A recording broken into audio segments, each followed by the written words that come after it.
नमस्कार, मैं ज्योत्सना सिंह हेल्दीराश में आप सभी का स्वागत करती हूं। हेल्दीराश में हम लोग बात करते हैं इलेक्ट्रो होम्योपैथी की। आज हम इलेक्ट्रो होम्योपैथी से जुड़े हुए कुछ पहलुओं पर बात करेंगे और इस पर बात करने के लिए हमारे साथ मौजूद हैं सिन्हा इलेक्ट्रो होम्यो अनुसंधान केंद्र के उप निदेशक डॉक्टर प्रभात कुमार सिन्हा। तो आइए उनका स्वागत कर लेते हैं। डॉक्टर प्रभात, आपका हमारे इस कार्यक्रम में बहुत बहुत स्वागत है। मेरा पहला प्रश्न आपसे यही है कि इलेक्ट्रो होम्योपैथी की जब हम बात करते हैं तो भारत में ज़्यादातर लोग इस चिकित्सा पद्धति के बारे में जानते नहीं हैं। तो अगर सरल शब्दों में हम अपने दर्शकों को बताना चाहें कि आखिर इलेक्ट्रो होम्योपैथी है क्या? देखिए, इलेक्ट्रोहोम्योपैथिक एक जस्ट लाइक एक जैसे एलोपैथिक मेडिकल साइंस है, होम्योपैथिक है, आयुर्वेदा, यूनानी, वैसे ही इलेक्ट्रोहोम्योपैथिक भी एक मेडिकल साइंस है। फ़र्क सिर्फ इतना है कि और सब जितनी भी हमारी चिकित्सा पद्धतियां हैं, मेडिकल साइंस है, वो सारी अदर बेस पर हैं, जैसे केमिस्ट्री बेस पर हैं या सिंथेटिक बेस पर हैं। और हमारी जो ये इलेक्ट्रोहोम्योपैथिक मेडिकल साइंस है वो फिजिक्स बेस पर है, क्योंकि ये ऊर्जा पर आधारित एक दुनिया की इकलौती एक मेडिकल साइंस है जो कि सिर्फ ऊर्जा पर आधारित। इसके काउंटसीजर मार्टिनेज को इजाद किया था। डॉक्टर प्रभात, आपने अभी बताया कि हमें इलेक्ट्रो होम्योपैथी जो है ऊर्जा पर आधारित हमारी चिकित्सा पद्धति है। तो हम जब इसका नाम सुनते हैं तो इसमें जो इलेक्ट्रो शब्द है वो हमारे लिए नया है, पर जो होम्योपैथी शब्द है उससे तो हम चिर परिचित हैं। काफ़ी समय से हम लोग इसको जानते हैं, इसका इलाज ले रहे हैं। तो क्या इलेक्ट्रो होम्योपैथी से ही जुड़ी हुई है? देखिए, इलेक्ट्रोहोम्योपैथिक होम्योपैथिक से जुड़ी हुई डायरेक्ट तो नहीं कहेंगे, बट हमारे जो फाउंडर थे काउंटसीजर मैटी, उन्होंने होम्योपैथी की भी स्टडी बहुत ही गहराई से की थी। होम्योपैथी की भी स्टडी की थी, इलेक्ट्रोपैथी की भी स्टडी की थी, क्योंकि दो नाम इसमें जो जोड़ा गया है, electropathy and homeopathy, electro homeopathy, ये दो साइंस का कॉम्बिनेशन है। क्योंकि इलेक्ट्रोपैथी 17 अप्रैल 1849 में एडोल्फस ऑल्मस्टीड साइंटिस्ट हुआ करते थे जिन्होंने इलेक्ट्रोपैथी का इजाद किया था। उन्होंने 17 अप्रैल 1849 में ही इसे पेटेंट कराया, वो भी यूएस पेटेंट, जिसको कि हम इंटरनेशनल पेटेंट भी कहते हैं। 1796 में होम्योपैथी आई है, जिसको कि सैमुअल हैनुमैन साहब ने लाया है, और 1865 में इलेक्ट्रो होम्योपैथी आई।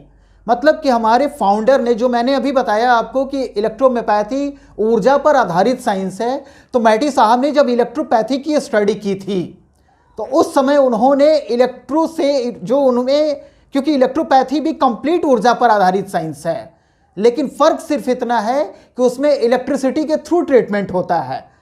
क्योंकि जो हमारे पारासेल्सस ने जो थ्योरी दी थी कि ऊर्जा को लेने की इस नेचर से 3 सोर्सेस हैं, प्लांट्स, मिनरल एंड एनिमल्स। तो प्लांट्स को तो हमारे मैटी साहब ने देखा, बट जो इलेक्ट्रोपैथी से जो एनर्जी ली गई है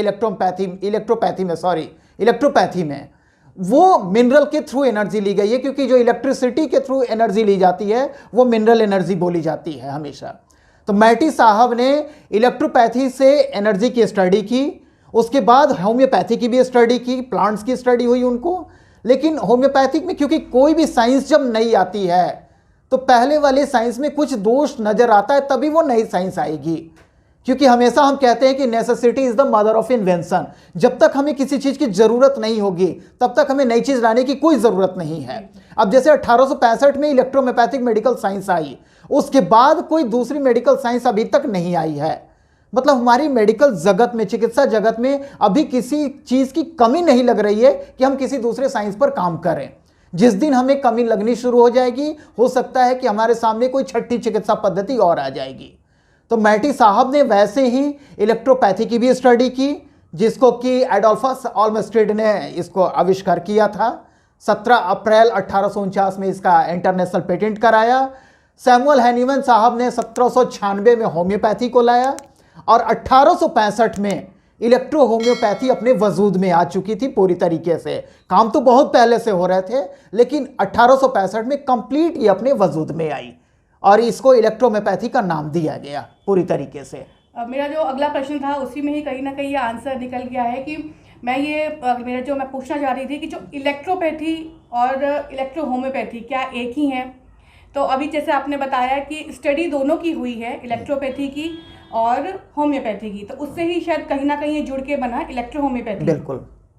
तो अगर हमारे भारत देश में हम लोग ये बात करते हैं तो कई लोग इलेक्ट्रो होम्योपैथी को इलेक्ट्रोपैथी ही बोल देते हैं, तो इसका मतलब ये सही है या नहीं है? नहीं, देखिए शॉर्ट फॉर्म बोल देना एक अलग मैटर है, बट हम जब रिटन फॉर्म में आएंगे तो हम किसी को, जैसे किसी का नाम अगर हम आधार कार्ड में लिखते हैं, अगर आधार कार्ड में थोड़ा सा एक स्पेलिंग मिस्टेक होता है तो कहता है कि इसे फिर से बनवाइए या इसका नेम करेक्शन करवाएं आप।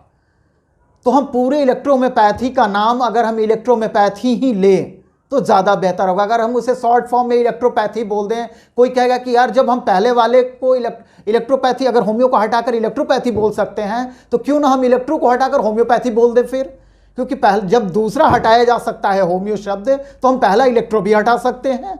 इसलिए हम किसी भी शब्द को हटा नहीं सकते हैं, क्योंकि हमारा फाउंडर अगर इसे इलेक्ट्रो होम्योपैथी नाम दिया है तो कंप्लीट एक टर्म है इलेक्ट्रो होम्योपैथी, इसे हम अधूरा नहीं कर सकते। अगर अधूरा करेंगे तो एक तो अगर इलेक्ट्रोपैथी हमने बोल दिया तो हमने लीगली गलत किया है, क्योंकि जब किसी भी सब्जेक्ट को लेकर अगर इंटरनेशनल पेटेंट कराया जा चुका है तो हम इंटरनेशनल लॉ के तहत आ जाएंगे और हमारे ऊपर हो सकता है कि आने वाले फ्यूचर में, जब तक हम बचे हैं, अगर आने वाले समय में किसी की भी निगाह जाएगी तो हमारे ऊपर लीगल एक्शन भी लिए जा सकते हैं, क्योंकि इंटरनेशनल लॉ के तहत हम भी आते हैं। बिल्कुल। तो ये तो बात साफ हो गई कि जो इलेक्ट्रोपैथी है और इलेक्ट्रो होम्योपैथी दोनों डिफरेंट है, बिल्कुल, अलग चिकित्सा पद्धति है। बिल्कुल। अब जो मेरा अगला प्रश्न यही है कि इलेक्ट्रो होम्योपैथी की जब हम बात करते हैं तो भारत में, जैसे मेरा पहला भी प्रश्न यही था कि जागरूकता नहीं है, तो जागरूकता की मतलब जो कमी है वो इतनी अच्छी जो आप बता रहे हैं कि इलेक्ट्रोपैथी चिकित्सा पद्धति है, तो क्यों, कहाँ पे कमी रह गई, क्यों लोगों तक वो नहीं पहुँच पाई, और भारत में इलेक्ट्रो होम्योपैथी कब से की जा रही है? देखिए, भारत में इलेक्ट्रो होम्योपैथी करीब 1900 ईस्वी से चल रही है। ऐसे 1910 में हमारे यहाँ नेशनल यूनिवर्सिटी भी आ चुकी थी कानपुर में, जिसको डॉक्टर NL सिन्हा जी ने इस्टेब्लिश किया था, और वहाँ से एजुकेशन का काम शुरू हो गया। वहाँ हमारे विदेशों से भी स्टूडेंट आते थे पढ़ने के लिए, और वहाँ काफ़ी विस्तार हुआ इलेक्ट्रोहोम्योपैथी का। रही बात जागरूकता की, तो आज की स्थिति अभी ये है कि शायद ही अभी कोई ऐसा जगह होगा और लोग होंगे जो इलेक्ट्रोहोम्योपैथी के बारे में न जानते हों, या तो इसके चमत्कार से लोग प्रभावित हुए हैं। जैसे अभी हमारा सिन्हा इलेक्ट्रो में अनुसंधान केंद्र है, करीब 50 वर्षों से अभी ये सिन्हा इलेक्ट्रो में अनुसंधान केंद्र चल रहा है। 50 वर्षों से मैं इसलिए कह रहा हूं क्योंकि जो हमारे डायरेक्टर साहब हैं डॉक्टर KP सिन्हा जी, उनका एक्सपीरियंस 50 सालों का है इसमें, और उन्हीं की देन है सिन्हा इलेक्ट्रो में अनुसंधान केंद्र। तो हम इसे अगर 50 सालों का इलेक्ट्रोहोम्योपैथी का उम्र कह दें तो गलत नहीं होगा। तो इलेक्ट्रोहोम्योपैथी 50 सालों से तो हम खुद देख रहे हैं, करीब कहा जाए तो 30-40 सालों से मैं खुद देख रहा हूं कि इलेक्ट्रोहोम्योपैथी का आज कहाँ है और 20 साल 30 साल पहले कहाँ थी। तो अभी इलेक्ट्रोहोम्योपैथी कहा जाए तो हर जगह पे और हर लोगों की जहन में आ चुका है, सिर्फ इसके चमत्कार को देखकर, क्योंकि मैटी ने एक चमत्कारी चिकित्सा पद्धति हमारे बीच में इंट्रोड्यूस कराई थी। जैसा कि आप कह रहे हैं कि एक चमत्कारी चिकित्सा पद्धति है। इस समय जो वर्तमान समय हम लोग देखते हैं, इतने सारे वायरस हैं, इतनी बीमारियां हैं, लोग परेशान हैं अपनी सेहत के प्रति, तो लापरवाह हैं ही लोग, पर जब बीमारी लग जाती है तब वो परेशान घूमते हैं, कभी वो किसी चिकित्सा पद्धति पे जाते हैं, कभी कुछ अपनाते हैं। तो अगर हम इलेक्ट्रो होम्योपैथी की बात करें तो किन किन बीमारियों में हम लोग इसको ज़्यादा कारगर साबित कर पाते हैं? देखिए, जब हम मेडिकल साइंस की बात कर रहे हैं और हम ये इंट्रोड्यूस बार बार करा रहे हैं इसको कि इलेक्ट्रोहोम्योपैथी एक मेडिकल साइंस है, तो हम किसी खास बीमारी का नाम नहीं ले सकते हैं कि इस बीमारी में ये काम करेगी, इसमें नहीं करेगी। ये as a whole system of treatment है। हमारे मानव शरीर में जितनी भी बीमारियां होती है उसका ये ट्रीटमेंट कर सकता है। अब ये अलग बात है कि कोई चिकित्सक किसी अदर मतलब एक सब्जेक्ट लेकर आ जाता है कि मैं कैंसर पे काम करूंगा, कोई कहता है कि मैं ऑटो इम्यून डिजीज पे काम करूंगा, कोई न्यूरो सिस्टम पे काम करूंगा, कोई ऑर्थो पे काम कर रहा है। तो ये अलग अलग तरीके हैं काम करने के, सबके अलग अलग मतलब पकड़ है अपनी अपनी कि हम इस डिजीज पे काम कर रहे हैं। बट ये साइंस जो है पूरे सिस्टम पे काम कर रही है, क्योंकि हमारी जो दवाएं होती है वो ऑर्गेनिक होती है, बीमारी हमारी ऑर्गेन में ही होती है। तो जब हम ट्रीटमेंट देंगे तो नेचुरली है कि कोई भी बीमारी बच नहीं सकती। यानी आपका ये कहना है कि कोई भी बीमारी हो उसमें जो इलेक्ट्रो होम्योपैथी है पूरी तरह कारगर साबित होती है। बिल्कुल। अगर हम बात करें रोग को जड़ से हटाने की, तो कहा जाता है कि जैसे कि मैं नाम नहीं लूंगी किसी चिकित्सा पद्धति का, तो कहीं ना कहीं जो रोग है उसके लक्षण तो दब जाते हैं पर जो रोग है वो खत्म नहीं होता है।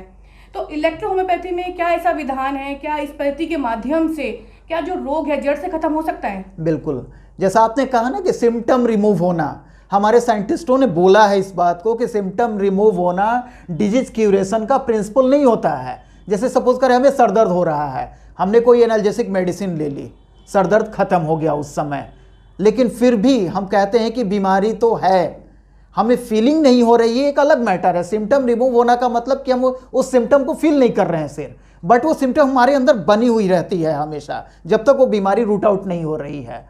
हमारी इलेक्ट्रोहोम्योपैथिक मेडिकल साइंस है, ये रूट पे काम करती है, क्योंकि इसका कॉन्सेप्ट ही है कि कॉज ऑफ डिजीज पे काम नहीं कर रही है सिर्फ, ये कॉज ऑफ डिजीज पे काम कर रही है कि इस बीमारी का मूल कारण क्या है। अगर हम कारण पे काम करने लगेंगे तो फिर बीमारी के रूट तक हम पहुंच जाएंगे और वो बीमारी बिल्कुल जड़ से खत्म होती है जी। और जैसा भी आपने कहा कि सारी बीमारियों पे ये जो चिकित्सा पद्धति है कारगर साबित होती है।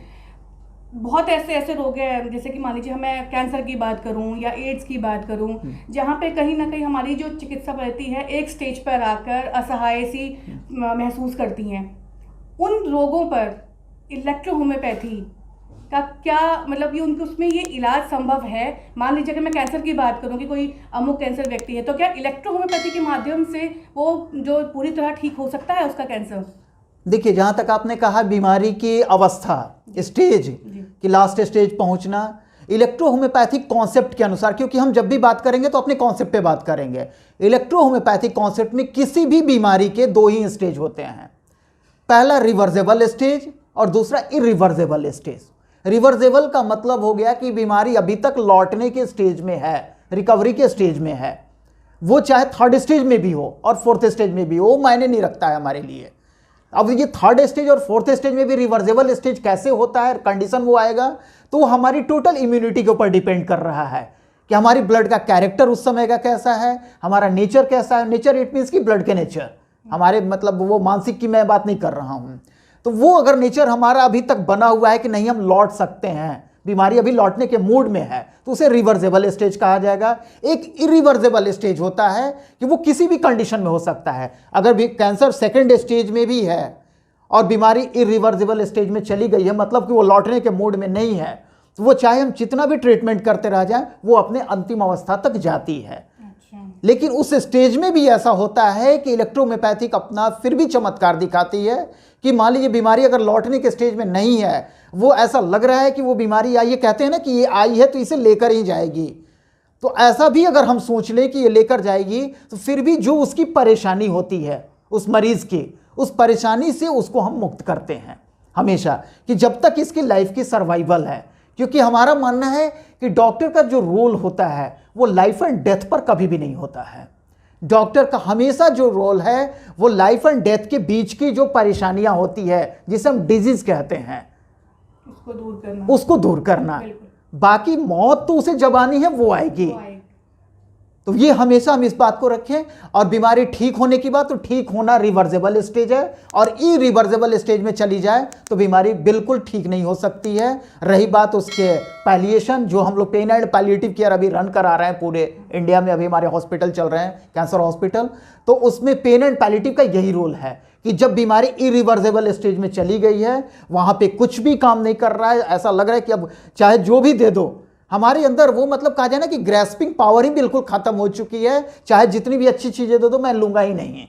बॉडी उस लेवल पे चली गई है, उस स्टेज में। तो वहां पर हम क्या करते हैं कि उस लाइफ की सर्वाइवल जब तक है उस मरीज की, तब तक हम ऐसा कोशिश करते हैं कि उसके बीच जो परेशानियां हैं, जैसे वो चिल्ला रहा है या उसे भूख नहीं लग रही है या जो भी परेशानी बीच में एबनॉर्मलिटी आई है, उससे उसको दूर किया जाए। और जब तक वो जिंदा है आराम से जिंदा रहे, और जब आराम से जिंदा रहेगा तो परिवार वाले भी जो है सुकून से उसकी सेवा भी कर सकते हैं।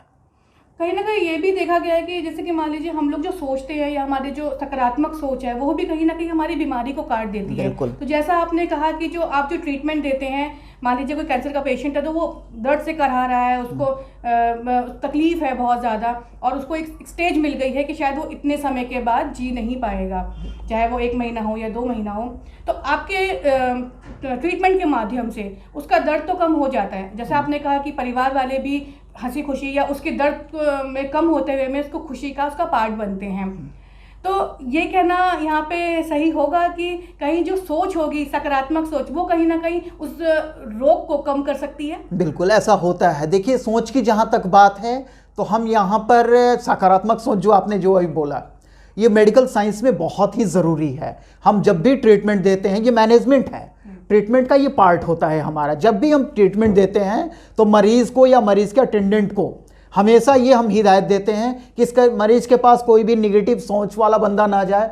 कोई भी आए तो इसकी बीमारी के बारे में चर्चा ना करे हमेशा कि तुम कैसे हो, इतने दिनों से बीमार हो, ये हो। जब भी कोई आए तो उसे हमेशा हंसता हुआ, जैसे लगे कि वो किसी बीमार से नहीं मिल रहा है, पॉजिटिव वाइज हमेशा ले रहा है।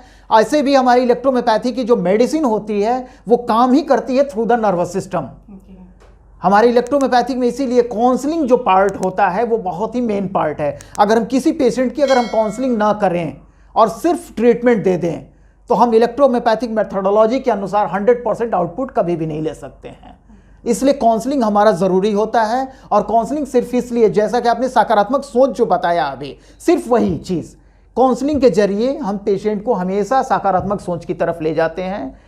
वो 4th स्टेज में भी होता है, फिर भी हम कहते हैं कि नहीं तुम्हें कुछ नहीं हुआ है, तुम्हें अभी अगर 80 साल का भी वो अगर मान लीजिए कोई बुजुर्ग आए हुए हैं मरीज बन के, तो उन्हें भी कहते हैं कि अभी तो 20 साल अभी आपको और जिंदा रहना है। अगर उन्हें कल भी मरना है तो भी। ये अलग बात है कि काउंसलिंग के थ्रू जब हम अटेंडेंट की काउंसलिंग करते हैं तो अटेंडेंट से हमेशा हम रियलिटी बताते हैं कि आपकी मरीज की अवस्था ये हो गई है, बीमारी की अवस्था ये हो चुकी है, लास्ट स्टेज में है और हो सकता है कभी भी कुछ भी हो जाए। तो ये हम रियलिटी से हमेशा अटेंडेंट को अवगत कराते हैं, मरीज को नहीं। मरीज की काउंसलिंग हमेशा पॉजिटिव होती है कि उसकी सोच पॉजिटिव बनी रहे, क्योंकि लॉ ऑफ अट्रैक्शन प्रिंसिपल के अनुसार जो आज हम बायोफिजिक्स की स्टडी करते हैं तो लॉ ऑफ अट्रैक्शन हमेशा कहता है कि हम जैसा सोचेंगे वैसी फ्रीक्वेंसी हमारी तरफ अट्रैक्ट होती है। तो उस कॉन्सेप्ट को भी, क्योंकि जब हम मेडिकल पर काम करते हैं, मेडिकल साइंस पर, तो हमारी जो नॉलेज होती है वो बहुत सारे सब्जेक्ट को लेकर आती है, क्योंकि हमें मरीज को ठीक करना होता है, मरीज को रिलीफ देना होता है। तो सिर्फ हम ये ना देखें कि हमारी ये जो दवा है सिर्फ इसी से काम करनी है, इससे जुड़ी हुई जो भी कॉन्सेप्ट हम मैच कर रही है हम उस सारे कॉन्सेप्ट को वहाँ पे फिट करते हैं। बिल्कुल। जैसे कि यहाँ पे हम बात कर रहे हैं इलेक्ट्रो होम्योपैथी की, कोई व्यक्ति है, मतलब उसको किसी भी तरह का रोग है, परेशान है किसी भी समस्या से, तो इलेक्ट्रो होम्योपैथी के लिए वो कहाँ जाए? क्या हमारे आम हॉस्पिटल्स में इलेक्ट्रो होम्योपैथी अवेलेबल है? जी नहीं, अभी देखिए जब तक गवर्नमेंट इसे फुल्ली रिकॉग्नाइज नहीं कर रही है तब तक आम हॉस्पिटल में हम इलेक्ट्रोहोम्योपैथी के डॉक्टर की उम्मीद ना करें अभी। लेकिन जहाँ भी अभी इलेक्ट्रोहोम्योपैथी की स्थिति ऐसी, पूरे इंडिया में 5 लाख से भी ज़्यादा इलेक्ट्रोहोम्योपैथिक चिकित्सक हो चुके हैं। तो 5 लाख अगर चिकित्सक हैं तो सभी अपने घर पे तो नहीं बैठे हैं, सब कहीं ना कहीं प्रैक्टिस कर रहे हैं। तो शायद ही ऐसा कोई गली मोहल्ला होगा पूरे इंडिया का जहाँ पर कि इलेक्ट्रोहोम्योपैथिक डॉक्टर ना हो। बोर्ड देखें, यहाँ इलेक्ट्रोहोम्योपैथिक चिकित्सक हैं, BMS या MBA जो भी डिग्री पहले की होती थी अभी हो रही है वो लगी हुई है, वहाँ जाकर उनसे विजिट कर सकते हैं। और आज तो इसके लिए इतनी मतलब सिंपल तरीके हैं, या तो वो जस्ट डायल से सर्च कर लें या गूगल के थ्रू सर्च कर लें कि हम फलाने एरिया में रहते हैं, कहाँ इसके चिकित्सक हैं। अगर वहाँ नहीं मिल रहे हैं तो कोई भी मिल रहा है उससे पूछ ले कि हम फलानी जगह पर हैं सर, मैं कहाँ दिखा दूँ। कुछ हमारे चिकित्सक हैं जो ऑनलाइन भी देखते हैं, बट इलेक्ट्रोहोम्योपैथिक में ऑनलाइन ट्रीटमेंट हमारी समझ से 100% फ्रूटफुल नहीं है मरीजों के लिए। मरीज़ एक बार आ जाएं, उनकी काउंसलिंग हो मतलब तरीके से, और तब जाकर ट्रीटमेंट होगा तो मरीज भी खुश होंगे, उन्हें सेटिस्फैक्शन मिलेगा। मतलब क्योंकि इलेक्ट्रोहोम्योपैथिक में जब मरीज आएंगे लास्ट स्टेज में या जब भी, तो कुछ उम्मीद लेकर आते हैं और उस उम्मीद पर हमें खरा उतरना होता है कि जो उम्मीद लेकर सामने वाला बंदा आया है मैं भी खरा उतरूँ। तो ऑनलाइन ट्रीटमेंट से हमारे पास पैसे तो चले आते हैं, दवा भी चली जाती है, बट जो उम्मीद वो किया है वो मैं नहीं दे पाता हूँ फिर उससे। जी डॉक्टर प्रभात, आज आप हमारे स्टूडियो में आए और आपने इलेक्ट्रो होम्योपैथी से जुड़ी हुई तमाम जानकारी हमारे दर्शकों को दी। यकीनन उनके लिए ये जानकारी बहुत ही उपयोगी साबित होगी। आप आए हमारे स्टूडियो में, आपने वक्त निकाला, उसके लिए बहुत बहुत धन्यवाद। तो ये थे सिन्हा इलेक्ट्रो होम्यो अनुसंधान केंद्र के उप निदेशक डॉक्टर प्रभात कुमार सिन्हा, जो हमें इलेक्ट्रो होम्योपैथी से जुड़ी हुई तमाम जानकारी दे रहे थे। हेल्दी राष्ट्र में हम आगे भी आपको इलेक्ट्रो होम्योपैथी से जुड़ी हुई जानकारी देते रहेंगे। आज के लिए इतना ही, अब मैं लूंगी आपसे इजाजत। नमस्कार।